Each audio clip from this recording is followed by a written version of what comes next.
Alors, on va aller à la parole de Dieu dans Matthieu 27.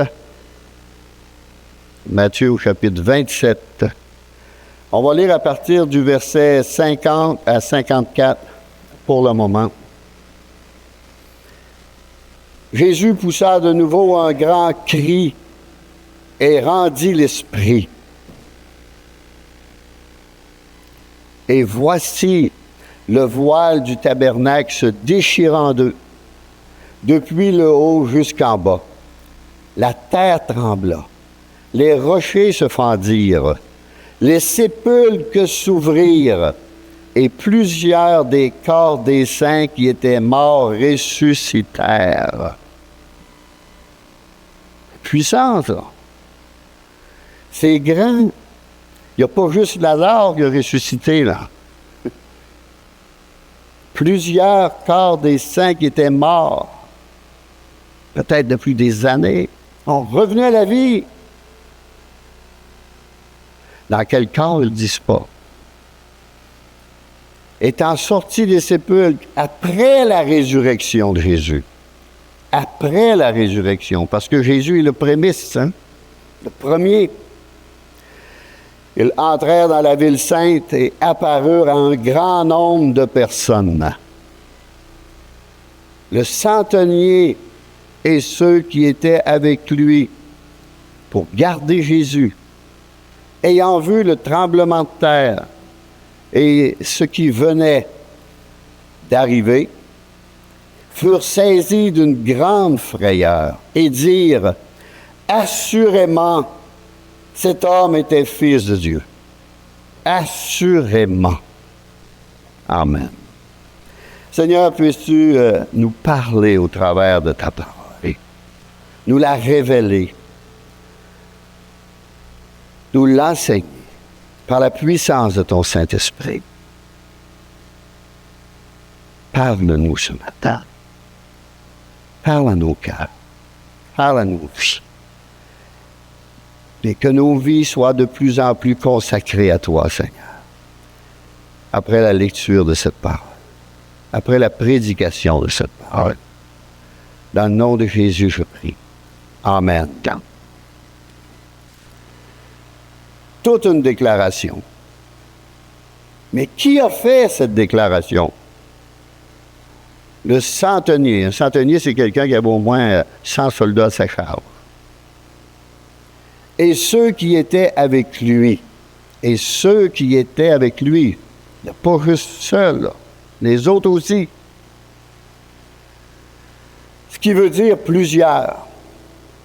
On ne sait pas le nombre, mais plusieurs. Pas juste un, mais plusieurs ont dit assurément. Assurément. Sûr et certain. Ces hommes auraient pu dire je pense, ou peut-être, probablement, qu'il était le Fils de Dieu. Mais non, ils ont employé le mot assurément. Ce qui veut dire sans en douter. Sans en douter. Et ces hommes n'avaient jamais rien vu et entendu de pareilles déclarations. Aucun crucifié ne s'était comporté comme Jésus dans l'histoire. Jamais. Puis, il y en avait des centaines, là. Mais qu'ont-ils vu et entendu pour en arriver à cette pareille déclaration? Jésus n'était pas un homme comme les autres. Amen. Non, certains y croient. L'amen n'est pas fort. Jésus n'était pas un homme comme les autres. Il a eu son incarnation. Hein? Noël, la naissance de Jésus. Il a eu sa vie et sa mort et sa résurrection. Allons lire dans Marc 14.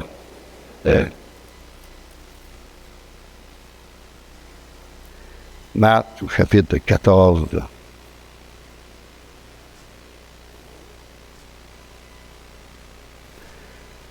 Jésus devant le cèdre.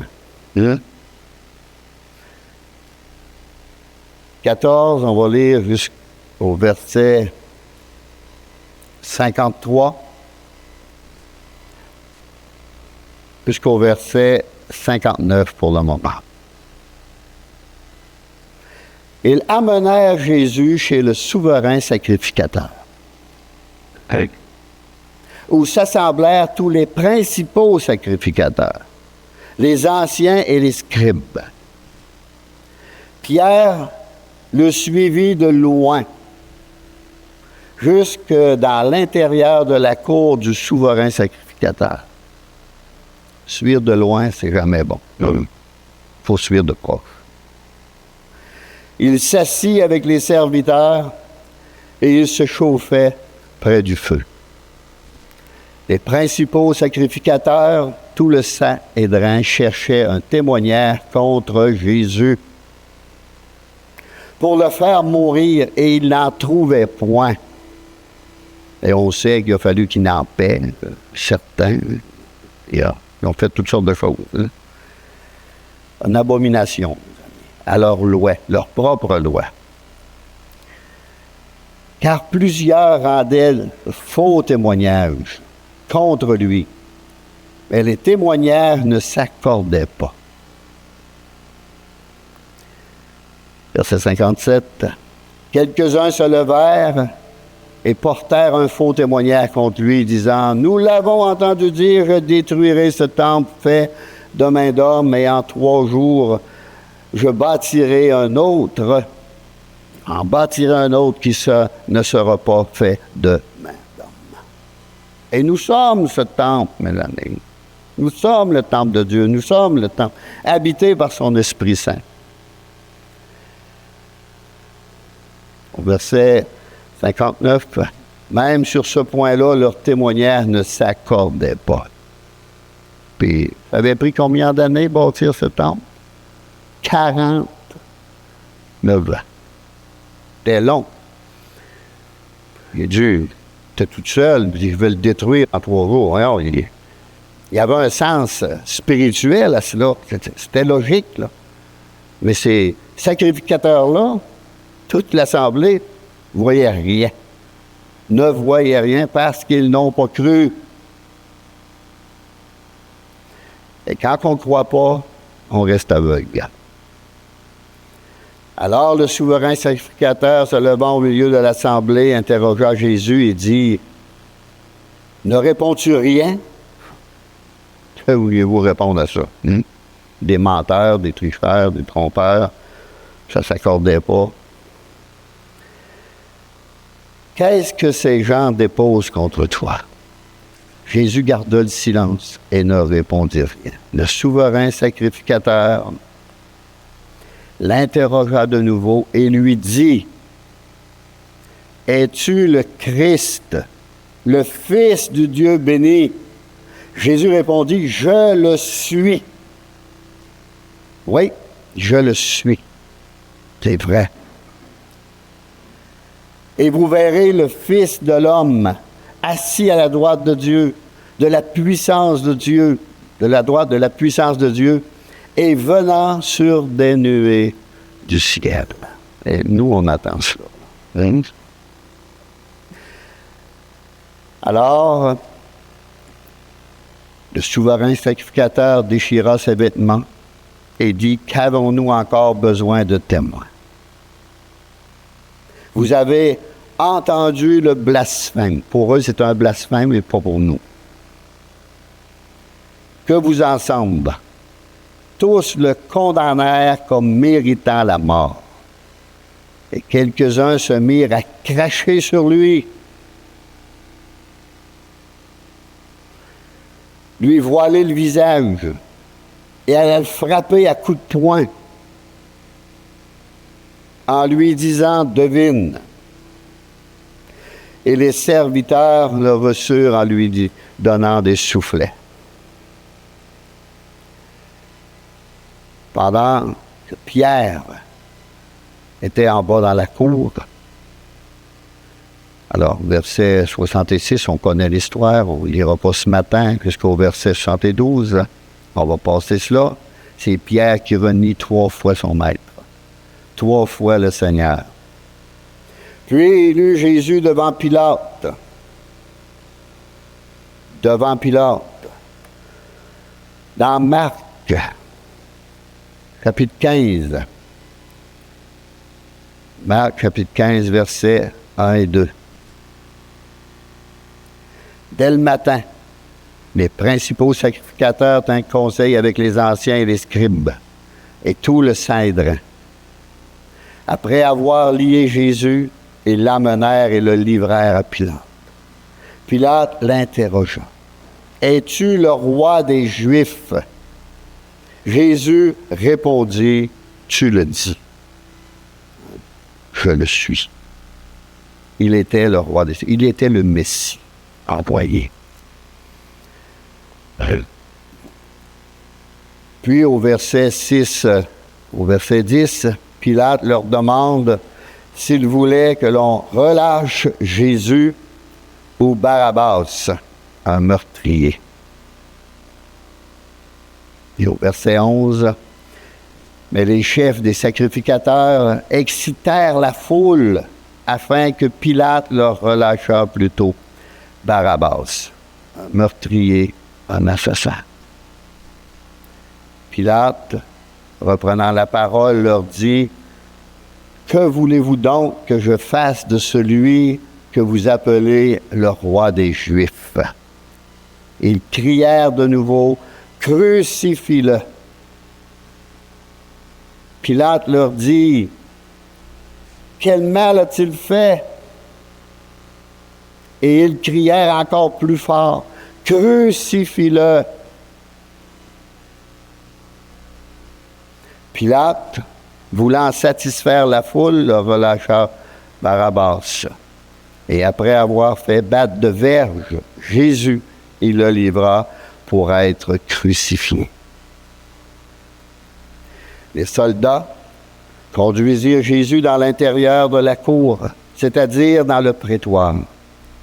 Et ils assemblèrent toute la cohorte.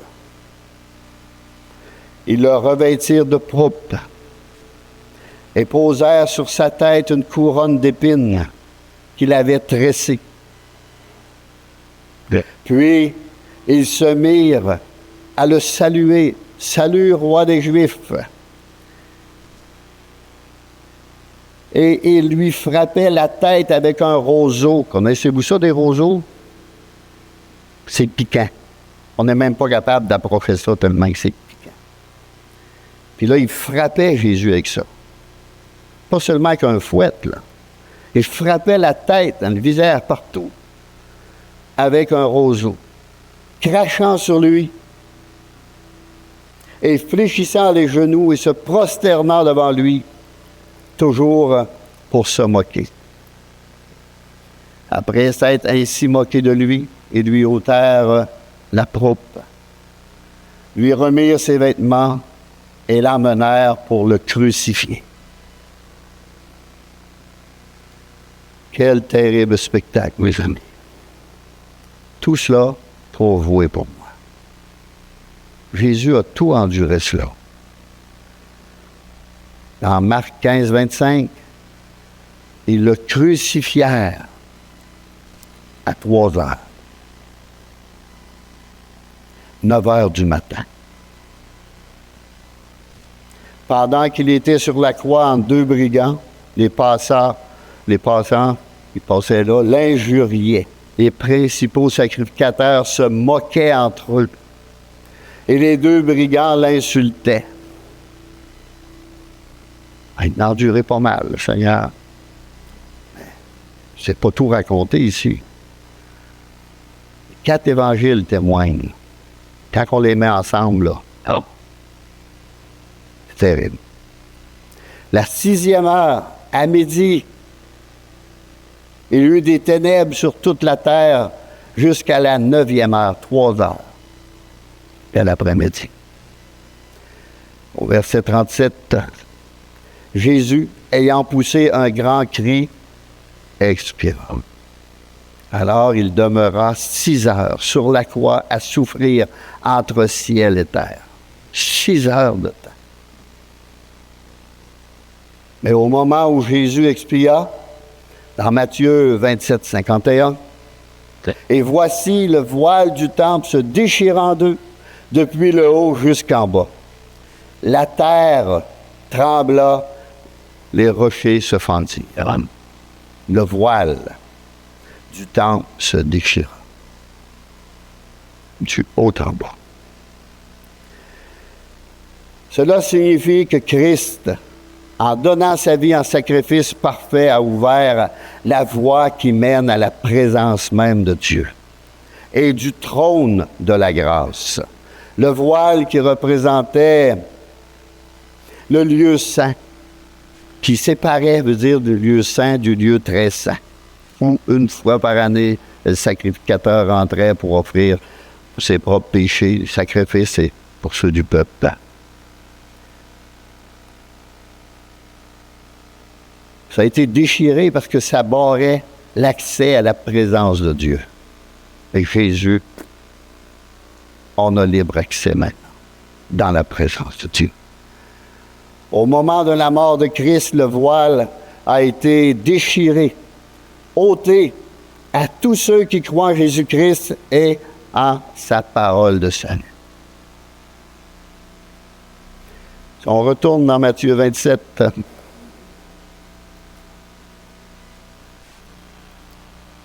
je vais relire le verset 52.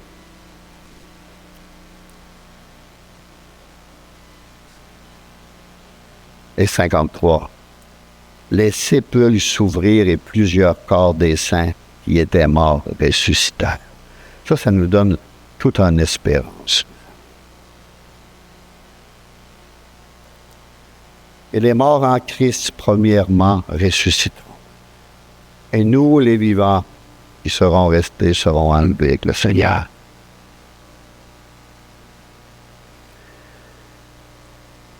Étant sortis des sépulcres, après la résurrection de Jésus, ils entrèrent dans la ville sainte et apparurent à un grand nombre de personnes. 1 Corinthiens, dans le chapitre 15, chapitre de la résurrection, Christ est présenté comme prémisse. Le premier à ressusciter par lui-même. Il est prémisse. Ça commence par Christ. Alors au verset 54, le centenier et ceux qui étaient avec lui pour garder Jésus, ayant vu le tremblement de terre et ceux qui venaient d'arriver, furent saisis d'une grande frayeur et dirent, assurément cet homme était fils de Dieu. Mais dans Luc 23, 47, il glorifia Dieu, ce païen. Il a glorifié Dieu et il dit, assurément cet homme est fils de Dieu. Un juste. Retournons un peu en arrière avant que tout cela se produise. Christ a souffert. Il a souffert des souffrances, on pourrait dire, émotionnelles, physiques et spirituelles. Émotionnel, Jésus a souffert l'abandon de tous, la trahison, le reniement. Nous, on en subit juste une fois de temps en temps, puis peine à se relever de tout ça. Il y en a qui s'enlèvent la vie à les faux hommes. Le reniement, le rejet, la moquerie, le crachat. Cracher sur quelqu'un, ça fait. Etc., etc., etc. Physiquement. Coup de poing au visage. Flagellation. Couronne d'épines sur la tête. Se faire arracher la barbe. Des clous dans les mains et dans les pieds. Le sang coulait partout sur son corps. Partout. Ça a été bien décrit par un acteur à TV. La passion. Le fouet, difficulté à respirer dans la position où il était sur la croix. Et pour terminer, la lance dans son côté, percée dans le côté de la lance. Spirituellement, les souffrances spirituelles, causées par l'abandon de Dieu, premièrement. Parce que Jésus avait pris sur lui nos péchés. Dans Matthieu 27, 46, « Mon Dieu, pourquoi m'as-tu abandonné? » Dieu a tourné le visage. Imaginez la communion qu'il y avait. Puis là, ça, c'était la pire chose pour Jésus. Pour la première fois, Jésus a été séparé de la présence de son Père. Celui qui l'avait tant aimé. Et il a subi toutes ces choses alors qu'il n'avait fait aucun mal à personne. Il n'avait fait que du bien. Il ne pensait jamais à lui-même. Il aidait tout le monde, les bénissait, guérissait, délivrait. Il accomplissait beaucoup de miracles. Et j'en passe et j'en passe. Il les aimait. Après tout cela, il a accepté d'aller sur la croix par amour pour ceux qui allaient le renier, le repousser, le haïr. Pour tous ceux qui voulaient sa mort, il était sur la croix pour eux. Quel amour parfait, mes amis. L'amour parfait, c'est ça. Loin de maudire ceux qui l'avaient cloué et de crier à l'injustice, il n'a pas commencé à dire des mauvais mots, des méchants mots, des blasphèmes, des injures. Mais il a dit, « Père, pardonne-leur, car ils ne savent ce qu'ils font. » Jésus connaissait leur ignorance. Ils ne savent ce qu'ils font. Luc 23, 34. Oui. Le centenier n'avait certainement jamais entendu un autre crucifié endurer et dire de pareilles choses. Ce centenier-là avait accès à tout. Oui. Et pendant qu'il souffrait, il a pris soin de répondre à l'un des malfaiteurs, à celui qui avait reconnu qu'il méritait la mort à cause de ses crimes. Pour moi, c'est justice. Ce malfaiteur a reconnu que Jésus n'avait rien de mal. Puis, il a demandé à Jésus de se souvenir de lui lorsqu'il viendra dans son règne. Il croyait là-dessus. Crucifié là, il était dans cette époque-là. Les nouvelles, là, ça se répandait. Puis il avait entendu, nous aussi, des choses. Alors, il a reconnu le Fils de Dieu. Il a reconnu le Messie, le Sauveur. Et Jésus s'est soucié de cet homme et lui a répondu, « Je te le dis en vérité, aujourd'hui, tu seras avec moi dans le paradis. » Ça, c'est cloué à la croix, dans la souffrance, dans la douleur. Il a pris la peine de répondre. Quand on souffre, on a la douleur, là.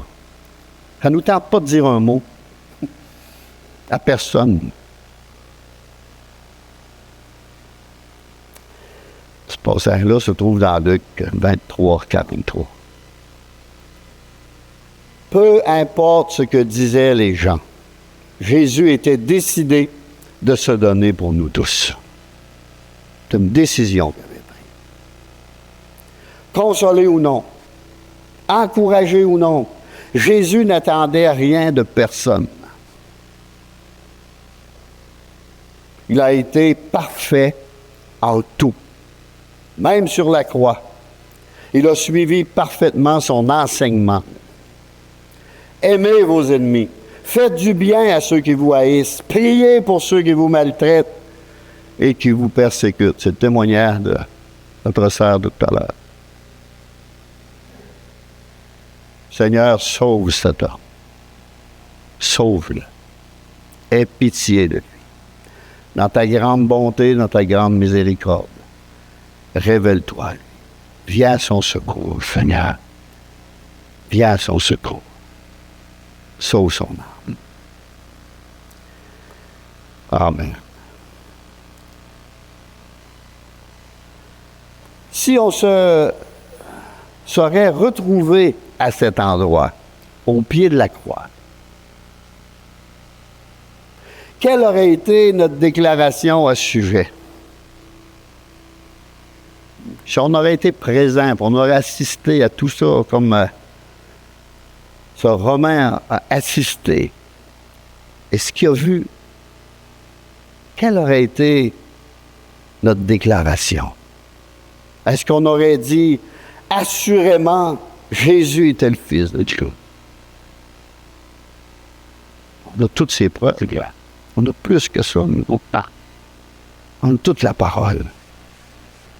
Puis, Jésus est ressuscité. Il est vivant. Il est vivant et nous sommes vivants à cause de lui. Et il a dit, je suis le chemin, la vérité et la vie. Nul ne vient au Père que par moi. On voit que le voile qui a été déchiré a été recousu par les hommes. Bon. Oui, puis tu sais qu'ils l'ont recousu serré. La religion. L'homme. Tout nous est offert gratuitement. On peut entrer dans la présence de Dieu gratuitement. Mais les hommes ont recousu le voile, malheureusement. Et ont emmené beaucoup de gens, des millions de gens dans l'erreur. Dans l'erreur. Jean 20, 29. Heureux ceux qui n'ont pas vu et qui ont cru.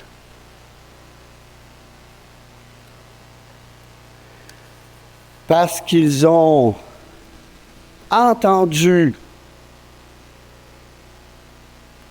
ou lu le témoignage de ceux qui ont vu. Allons dans Jean 20.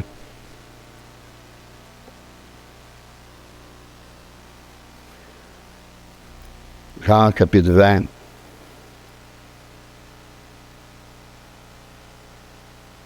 Jean 20. Jean 20. Il n'y a pas d'erreur, là, oui. Non, à 20, on va aller dans Jean 20. Bon, je me suis replacé. Hier, il était à Lévis. Hein? On a eu un bon temps, mais ça a été dur sur le corps. À partir du verset 27. Ici, on sait que Jésus a apparu à beaucoup de disciples et tout, mais Thomas, lui, ne voulait pas croire. Il fallait qu'il mette les doigts. Jésus dit à Thomas, puis il dit à Thomas, avance ton doigt et regarde mes mains.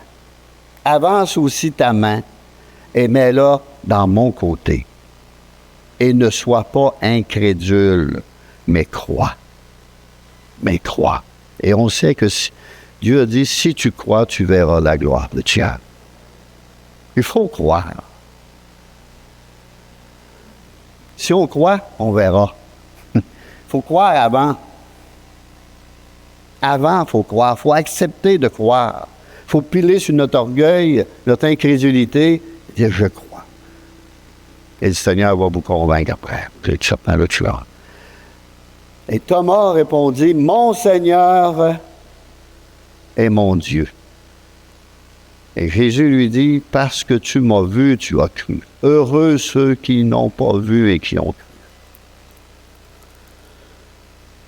Maintenant, on va aller dans 1 Jean.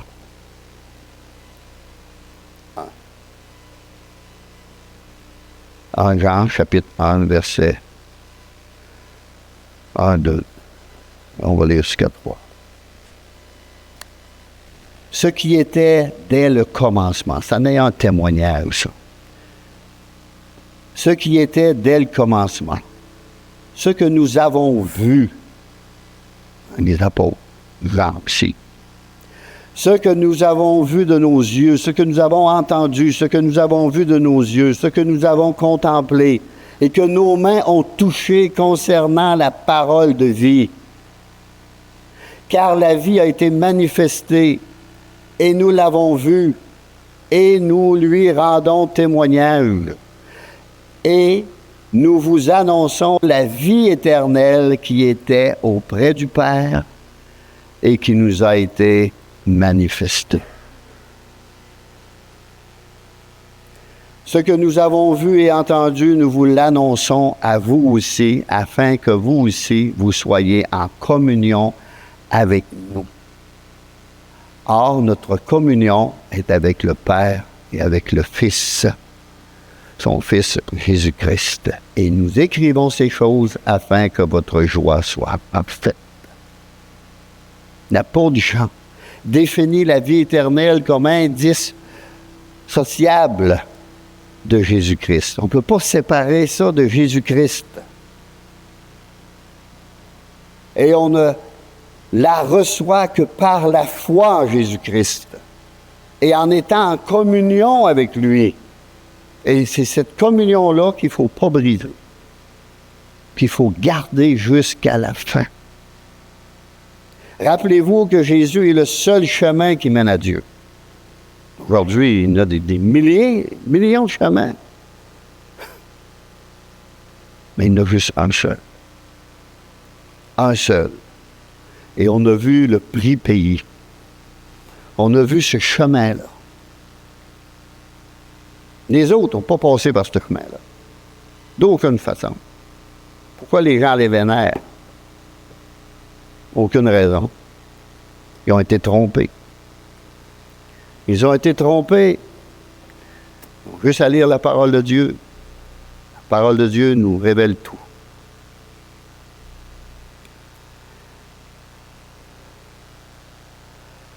Jésus est le seul chemin qui mène à Dieu. Le seul choix qui tienne la route. La seule affaire qui a du bon sens. La seule chose qui est crédible. Les autres, c'est de la foutaise. Nous sommes tous coupables devant Dieu. Puisque nous sommes tous pécheurs et incapables de régler ce problème. Jésus a payé la dette de nos péchés. Puis il est ressuscité des morts. Aucune religion ou aucun chef religieux n'offre comme Jésus la victoire sur le péché et sur la mort. Personne. Seul Jésus a eu la victoire sur le péché et la mort. Il est ressuscité. Il est vivant. L'Évangile est la vérité et affirme que Dieu nous aime tellement qu'il est venu régler notre plus grand problème, le péché. Et tant que le péché est un problème, le monde a besoin de Jésus-Christ. C'est pour ça aujourd'hui, ils veulent nier le péché. Le péché, c'est le mal. C'est tout ce qui est déréglé. Le monde se cache. Ah non, non, non, c'est pas. Ils ont donné une foule de docteurs au péché pour ça. Ils ont sorti un nom scientifique en avant de chaque péché pour essayer de se justifier, de se cacher. C'est un problème. Le péché est un problème. Et il y a juste Jésus qui peut le régler. Jean 3,16. Car Dieu a tant aimé le monde, qu'il a donné son Fils unique, afin que quiconque croit en lui ne périsse point, mais qu'il ait la vie éternelle. C'est ce que Jésus est venu faire. Venez à moi, dit Jésus.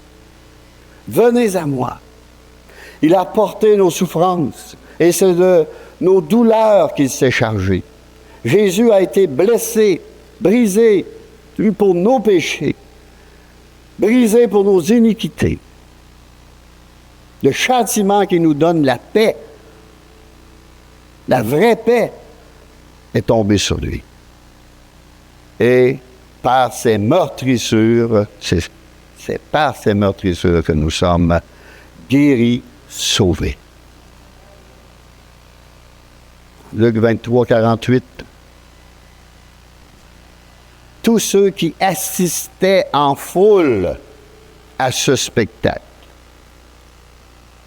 après avoir vu ce qui était arrivé, s'en retournèrent, se frappant la poitrine. C'est probablement eux qui étaient là lorsque Pierre a prêché à la Pentecôte. Puis il y a eu des conversions à grand nombre. Ils ont commencé à réaliser qu'ils venaient de crucifier le Messie. Moi, c'est la seule chose que j'ai retenue de la religion catholique. Par ma faute, par ma très grande faute. Puis ils se sont retournés en se frappant la poitrine.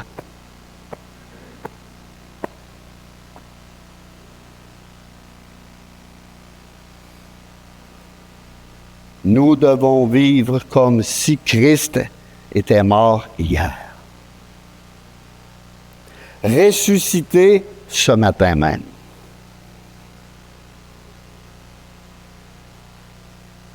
Et revenant demain. C'est même qu'on doit vivre nos vies avec le Seigneur.